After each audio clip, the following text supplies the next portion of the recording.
right, we're out here. We're getting ready to run a saw. Well, I've actually ran several saws already today. I'm just working on chains mostly, but I'm moving into this 395, and I figured I'd go ahead and make a little video on it. Last time we were having issues with oil, so I checked the alignment of the holes and everything. Everything seemed to be lining up, but there was a little bit of crud in the oiler hole in the bar. So I cleaned it out. Hopefully that took care of the problem. We'll see. And last time the raker height was too high, so I went ahead and I put the raker gauge on it. But I made a tweak to my raker gauge. It was sending, I discovered that it was putting my rakers a little too deep on everything. So I'm guessing that from time of using it, I put a little bit of a bow in it. So I kind of built a bridge with my vise and laid it across there and tapped it with a hammer. So all my rakers are going to about 22 thousandths right now, which, you know, most people run 25, but I'm running a little more aggressive of a chain, and it likes to have the raker a little higher. So we got her set to 22 thousandths. We're going to see how she does on this saw. I've already tested it out on one other saw, and it seemed good. So we're going to see how she does here. The thing is, this chain could, it's not a fresh sharpening, and it's at that point where it wouldn't hurt to sharpen it. But the main purpose of today is just to give this guy some run time. So we're really more concerned about just running the saw. So let me show you, just for those of you who are not familiar. All right, it's a Holtzfforma 395.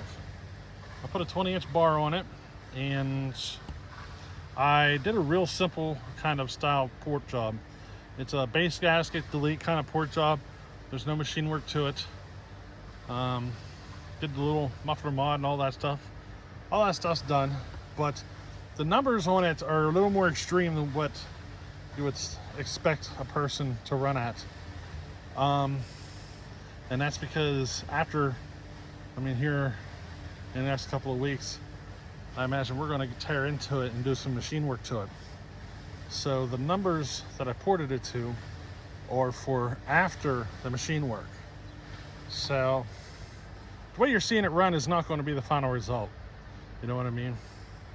But we ported it up, and this is kind of like the in-between stage. You know, not the final results, but somewhere in the middle. It's a base gasket delete port job is basically what it is. But still, even most people who ran a base gasket delete port job would not run these numbers. They're a little more extreme. And they're at that point where they'll probably cause me to lose a little power. You know what I mean? It's actually not going to be until after I do the machine work that the performance will really come up. So now compression isn't very high. Like if I did the whole hold the rope in the air thing, it would just go. And that's kind of one of the things we're going to be fixing here. The compression release is not needed at all. It's like having an easy start without the compression release. So, you know what I mean? Let's go ahead and get her fired up, make some cuts. And I like the way this one sounds. It's got that muffler mod sound, but it's not super loud, if you know what I mean. Let me straighten this guy out. Set you guys up here. We're gonna make some cuts. This looks like maple, but it looks pretty dry. So it should cut smooth. The raker's sitting at like 22, so I think it'll cut smooth.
There she is. And just from the last session to this session, it's running better. Wouldn't you know it? Wouldn't you figure? Had to lean it out a little more than a quarter of a turn than what it was at last session. So, you know what I mean? A fresh build. It's brand spanking new. It's going to take a little time to get things to seat in there just perfect. You know what I mean? I find that's common in the first 2 or 3 tanks. And then after a while, she really picks up. I'm actually thinking about leaving it as is. They're not doing any machine work to it. They're just leaving it. You know?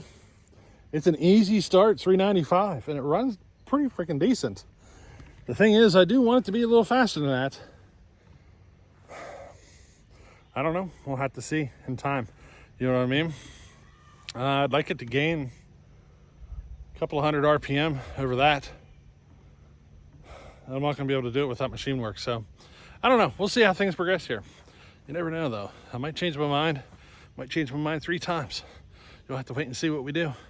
Alrighty. So little short one for you today. Catch you later.